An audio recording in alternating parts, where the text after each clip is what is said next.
In the last talk, Armando gave an overview of the kinds of problems that we are going to solve in this project. But in this talk, what I'm going to do is to just drill down on the core computer science technical part of things. And I'm going to talk specifically about the problem of neurosymbolic program synthesis and the different forms that neurosymbolic models can take. Let's just start with the big picture view. Here we have the traditional view of deep learning. And here what you're given is a data set. And you have this learner which goes and generates this neural net, or specifically the weights of the neural net. Now, if you think of what's going on here, you can think of this as a sort of program synthesis. A neural network is a function, and therefore it is a program. But it just happens to be a really low-level program.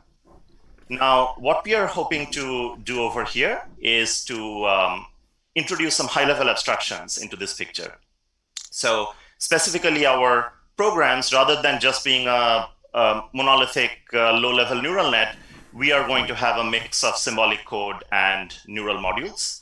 And as an additional input on top of the data, we could also imagine having some syntactic and semantic constraints.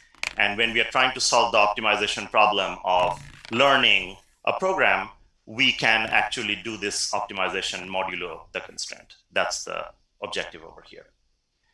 Now, in the rest of this talk, I'm going to talk about three things. I'll talk about the different kinds of representations that we can have. Specifically, that picture that we showed where there was this mix of neural nets and symbolic code, what are the kinds of compositions that are possible over there? Then I'm going to talk about a couple of learning algorithms, and I'll end with just a single slide on some of the challenges that remain open on just the core computer science front. Okay, so one form that these neurosymbolic programs can take is something like this. Here, what you have is an input X, and first it's being fed through a set of neural modules, and then these neural modules are outputting something, and then there is a symbolic piece of code that's taking these outputs and then producing some sort of a final output. So if I wanted to write this down in an algebraic form, I would write something like sigma of nu1 of x through nu k of x, where the nus represent neural nets and the sigma represents something symbolic. We recently looked into this kind of composition in the context of transfer learning. And here, let's imagine that you have the following simple task. Let's say that you already know how to classify MNIST digits.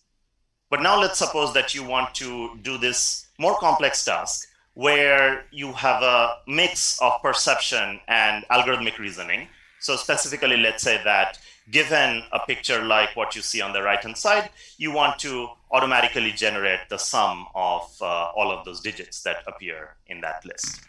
And so for simplicity, we are going to assume that that picture is just given to us as a list of digits. So basically, there is a grid, and it's been used to chop that picture on the right up. So you're really given a list of MNIST digits, and now you're being asked to compute the sum. So if you ask a typical programmer who's familiar with functional languages, which is what we used over here, to do such a task, they're going to probably write a piece of code like what you see now. You're going to take the input list, you're going to apply a map to it in which each of these individual pictures are classified. And then finally, you're going to have a fold that just adds up the results of all of these individual function applications. And that's being done using this lambda, which is this add function represented also as a neural network. And so the way this particular instantiation that we looked at that worked is that it assumed that there is this library of neural modules. And here in particular, you have this classify digit operation in that library. And the system went ahead and generated this neurosymbolic program over here.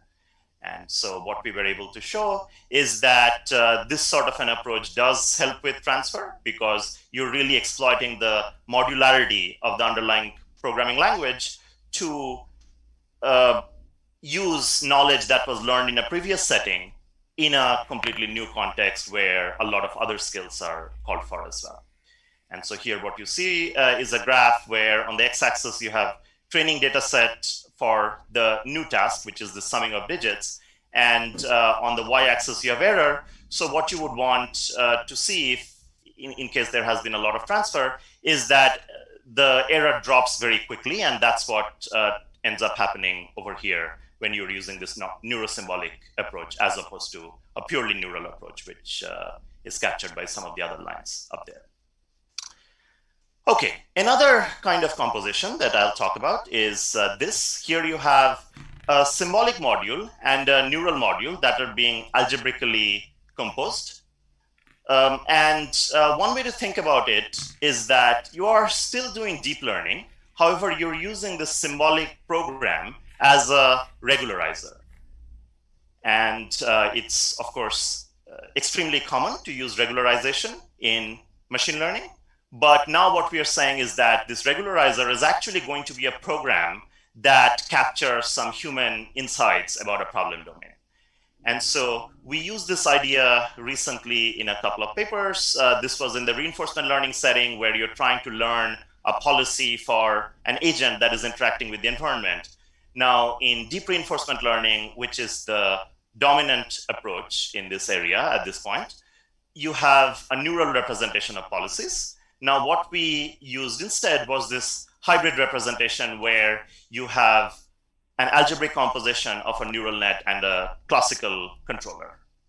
And so one way to think about it is that this classical controller is introducing some bias into the learning process, but it's good bias because there is, again, human knowledge involved in the construction of this controller. And at the same time, you're going beyond traditional control by just allowing this extra bit of data-driven flexibility that is coming out of the neural net. So it's basically figuring out how to do some really, crazy stuff based on the patterns in the data. However, it is also not going too far away from the classical symbolic controller. And what this means is that if you were going with something purely neural, you would have more variance. This is a way of reducing variance in learning.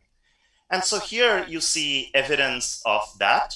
What you see is, this is from a card domain. What you see is that on the left-hand side, you have a regularized car with this sort of symbolic regularization. On the right-hand side, you have a purely neural car.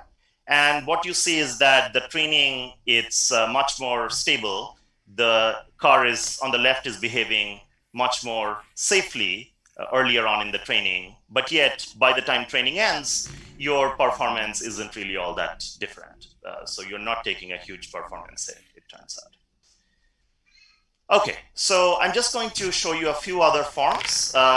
Over here, what you see is an if-then-else composition. This is something that we recently explored in a NeurIPS paper, an upcoming paper. Here, the motivation was safety. Basically, the symbolic module over here, the symbolic sigma, was a safe but lower performance policy that was shielding the neural policy nu from taking unsafe actions. And over here you have another kind of composition that came out in some of Armando's older work. Here you have this big machine learning model which is broken down into a lot of these symbolic pieces, but then you have a neural module that is orchestrating, ensembling, if you will, all of these symbolic pieces. And finally, this is the last picture is something that comes up in some of Yisong's recent work. And here, what you have is that a symbolic program is being used to generate data for a neural learning process. And as a result, they show that you can learn using a lot less human supervision. So I'm now going to jump to the algorithmic issues here. We have talked about the different forms that models can take, but what are the optimization challenges that arise over here? Well, the issue is that now you're talking with extremely complex optimization objectives because the space of programs is combinatorial and discrete. The space of programs doesn't necessarily have gradients. And at the same time, you are working with a space where there is an inherent quantitative dimension. It's really optimization at the end. So these classic logic-based approaches that were used all over in Synthesis 2.0, that is no longer viable at this point, at least by themselves. You have to complement them. So that's what we are going to try to demonstrate, that there are some natural ways of bringing together logical and quantitative methods in solving these sorts of difficult optimization problems in the space of programs. So let's start by with something that you might think of doing as an initial approach in this kind of a problem space. Again, remember that the problem is the following. You're given a space of programs. So you're given a set of syntactic constraints. That's this phi sin over here on programs, and maybe some semantic constraints as well. And what you're trying to do is to find a program that fits these semantic and syntactic constraints and that also optimizes some sort of an objective. Okay, that's our goal. So then one thing that you could imagine is that you could just use these symbolic methods that we developed in Synthesis 2.0 to generate architectures of these models. So essentially the entirety of the programs, all of the discrete pieces, except for the parameters of any neural modules that you might be using, and then just training these architectures. Now, you can take this approach some distance. In fact, that's what we did in this paper from 2018. But it seems like we could do better through a more tight coupling of these statistical methods from machine learning and symbolic methods. And so here are just three ideas that have come up in the recent past in this literature in work by PIs in this project. And so the first idea is that of meta-learning. Now, meta-learning is a popular technique even in general machine learning, but in the setting of program learning, this is especially powerful because meta-learning turns out to be a great way of learning methods for reusable policies for searching over large program spaces. And so this is a paper that Armando and Josh Tannenbaum have appearing in the upcoming NeurIPS. And so here, what you're trying to do is to essentially learn to produce action sequences like run, run, this capital run, given just natural language text. And natural language is compositional. And so one hopes to somehow figure out that compositionality and then use that in order to generate the action sequence corresponding to that natural language text. So the classical approach to this, classical being what appeared in their prior work, was entirely neural. But one of the problems over there is that because neural nets are error prone, sometimes, especially on long sequences, they tend to produce outputs that are just kind of garbage. They're just wrong in essential logical ways. And so in this work, what they did is adopt this hybrid approach where they are starting with a set of support examples. So this is all the examples that the model has seen in the past. So for example, it knows that run twice corresponds to run, run, look thrice corresponds to look, look, look. And now this neural model, rather than trying to do something for the final task, it is just coming up with some grammars, which are the things that are going to be used in the final task. And so these grammars are really, you can think of them as declarative programs. And so a bunch of these grammars are produced by the neural model. This really represents a distribution over these grammars.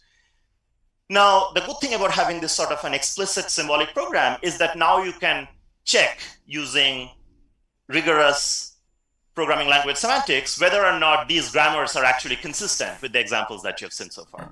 So over here, what we see is that these two grammars on the top, they immediately violate some of the previous examples. And so it's the third one over here that makes the most sense. And this is what is then used on the query set that is new examples. And what they show is that this is a really fantastic way of just learning from a not very large set of examples and then solving these sorts of queries on just one or two examples. Another approach that has come up in recent work by Isong and myself, this is also going to be published at NeurIPS 2020, is the use of neural networks as relaxations of large discrete sets of programs. And so here is the essential idea. Think about that picture of top-down search that I showed a couple of slides ago. You are exploring this combinatorial space of programs, and more specifically what you're doing is that you are starting at a root node where you have really no code, you know nothing about the program, and you're progressively adding more and more and more code until you arrive at some sort of a complete program. That is parameterized. You might still have to train it, but it's otherwise complete. Now, one of the challenges in this sort of top-down search is that when you are at intermediate points in the search, you don't really know how to assign value to this intermediate node.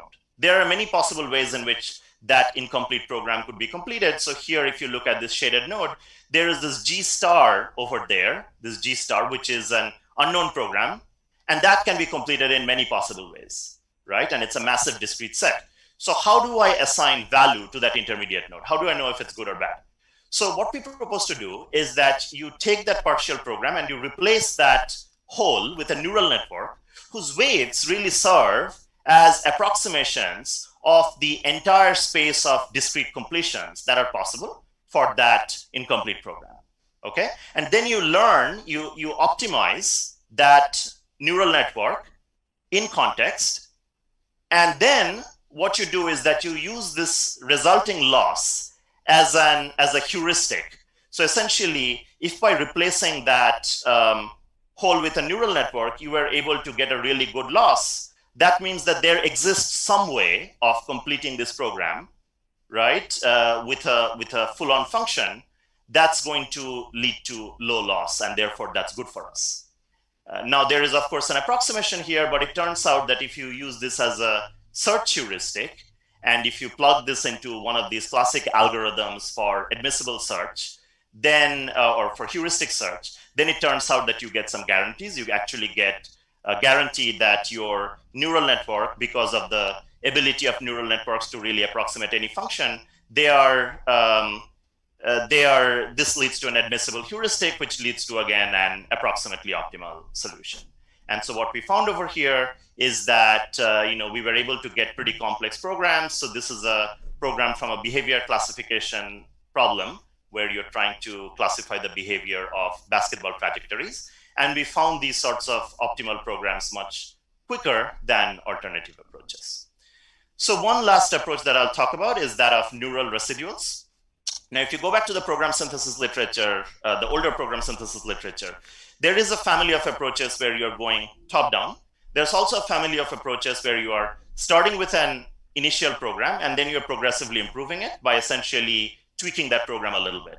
And if you think of database query optimization, a lot of that kind of work uses this sort of a strategy.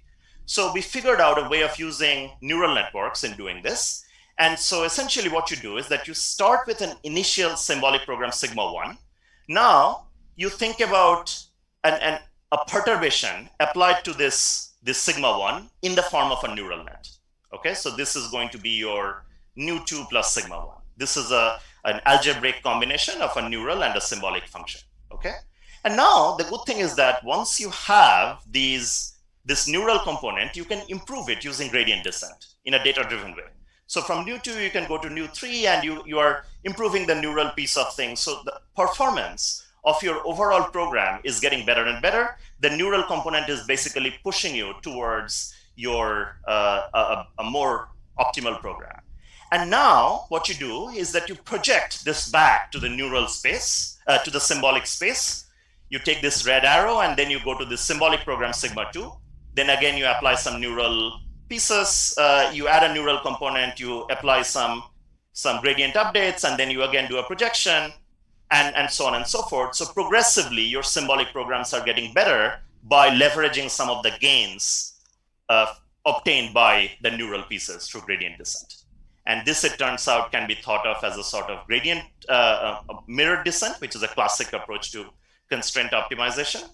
And so essentially you can think of, you're doing gradient-based optimization in a space where there is a constraint, namely the constraint of being expressible in the symbolic language, and periodically you are projecting back to the symbolic space, and then you are doing some more updates and then projecting back, and so on and so forth. Okay? So I'm going to, in the interest of time, not go through this in too much detail. I'll just say that, just ask you to focus on this graph on the left, which shows that as the iterations are going on, on the x-axis, on the y-axis, you have a performance measure. Your performance is actually improving steadily, and this is something that we found in a range of benchmarks, and also in a more recent paper that Ishil and I were involved in. Okay, so let me just end with some of the technical challenges, going back to the questions that Chris raised at the end of the last talk. So I would say that what we have seen over here is that neurosymbolic models, which combine symbolic programs with neural networks, this is a really rich space of functions. You can orchestrate neural and symbolic pieces in many different ways. I have already given you 5 examples, and many more are presumably possible. Armando mentioned a survey that some of us are writing on this topic. We are going to cover in detail many of these possible kinds of compositions. One of the big questions here, though, is how are these symbolic pieces going to be specified? Presumably, they'll come out of some sort of a DSL, and this DSL captures prior knowledge about a task, and that is something that we'll have to carefully design. There is a lot of research that needs to be done on how such specifications are to be done. And then there is the question of algorithms and benchmarks. So we need to have new benchmarks with new data sets and new kinds of symbolic specifications. And these we are hoping will come out of these interactions with the many domain experts that are part of our project. And then there's the question of coming up with new algorithms. I have shown you a couple of examples, but there's a lot more that can be done over here. Again, this is a whole new playground of research waiting to be explored. And finally, I would say that we really need to think in terms of big compute over here. Classical work on program synthesis tended to focus on these applications where answers had to come out within a few seconds. We are not really constrained by this, I would say. We are more in the machine learning world where we are allowed to use big compute and take a lot of time to come up with trained models, so long as those models give us amazing results. And this will require a new way of thinking, new investment into systems, and also discussions with folks who are on the hardware side of things. And with that, I will end my talk.